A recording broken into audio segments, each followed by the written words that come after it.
শেখ হাসিনা আওয়ামী লীগ অন্যান্য রাজনৈতিক দল বাংলাদেশের জামাতে ইসলামী সহ সকল রাজনৈতিক দল হোসেন মোহাম্মদ এরশাদের অধীনে নির্বাচনে গিয়েছিলেন।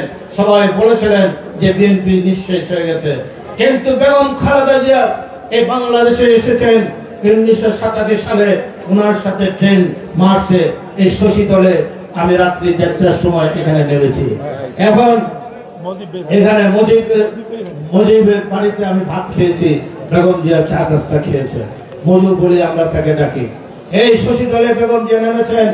কুমিল্লা স্টেশনে রাত্রি 2টা-2:30টার সময় উনি জনসভা করেছেন, শশীতলে জনসভা করেছেন, ফেনীতে রাত্রি 3:30টায় জনসভা করেছেন।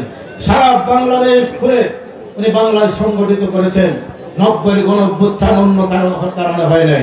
90-এর গণঅভ্যুত্থান হয়েছে বেগম খালেদা জিয়াকে দেখে, ওনার আপসহীন নেতৃত্বের কারণে, ওনার দেশপ্রেমের কারণে উনি শহীদ প্রেসিডেন্ট জিয়া রহমানের সুযোগ্য উত্তরসূরি ছিলেন।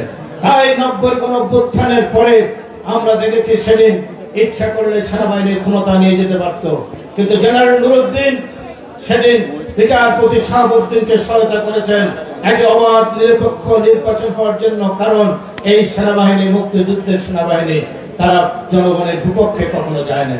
তাই আমি এই কথা বলতে চাই, সেদিন যে নিরপেক্ষ নির্বাচন হয়েছে বাংলাদেশের ইতিহাসে বিচারপতি শাহাবুদ্দিন স্মরণীয় হয়ে আছেন। এমনি একটি নির্বাচন করার জন্য 90 দিনের মধ্যে একটি অবাধ নিরপেক্ষ নির্বাচন করলেন। আপনাদের আমাদের সবার ভোটে সেদিন ধানের শীষে আপনারা উজাড় হয়ে ভোট দিয়েছেন।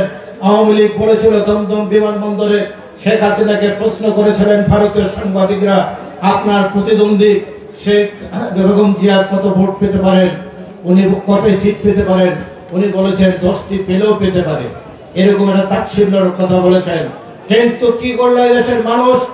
আপনারা সবাই মিলে ধানের শীষে ভোট দিয়ে বাংলাদেশের প্রথম মহিলা প্রধানমন্ত্রী নির্বাচিত করেছিলেন বেগম খালেদা জিয়াকে, ঠিক কিনা? তাই ইতিহাস কখনো এবারও যখন এই বলতে চাই, জিয়াউর রহমান যখন রাষ্ট্রীয় ক্ষমতা আসেন, শেখ মুজিব তো এক দূরে বাকশাল করে গিয়েছেন। এখানে রাজনৈতিক দলের কোন অস্তিত্ব ছিল না। জিয়াউর রহমান ইচ্ছা করলে বাকশালকে রেখে উনি আজীবন রাষ্ট্রপতি থেকে যেতে পারতেন।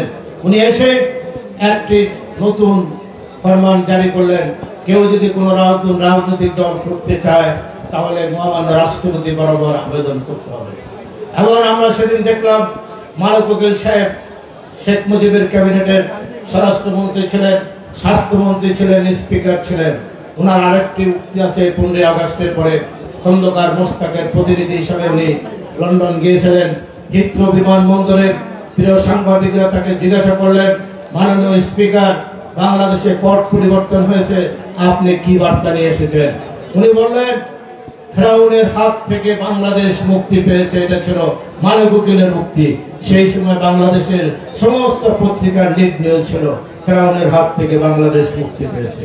তার নেতা সম্পর্কে আওয়ামী লীগের, শেখ মুজিব সম্পর্কে মানব উকিলের মুক্তি। আমরা এটা বলতে চাই না। তাই শেখ জিয়াউর রহমান যখন রাজনীতি করার জন্য অনুমোদন দিলেন, তখন মানব উকিল সাহেব জিয়াউর রহমান মহামান্য রাষ্ট্রপতি বরাবর একটি আবেদন করলেন, আমি আওয়ামী লীগ নামক রাজনৈতিক দলকে আবার পুনর্গঠিত করতে চাই, এই নামে আমি দেশে রাজনৈতিক দল সংগঠিত করতে চাই।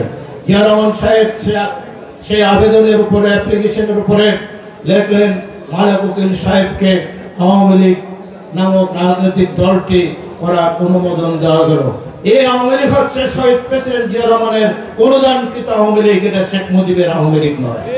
এই আওয়ামী লীগ থেকে শেখ হাসিনা তুমি প্রধানমন্ত্রী হয়েছ, তুমি জিয়াউর রহমানের পরিবারের সাথে, যদি জিয়াউর রহমান সেদিন আওয়ামী লীগ করার অনুমোদন না দিত, আওয়ামী লীগ নামক রাজনৈতিক দলটি বাংলাদেশে থাকতো না।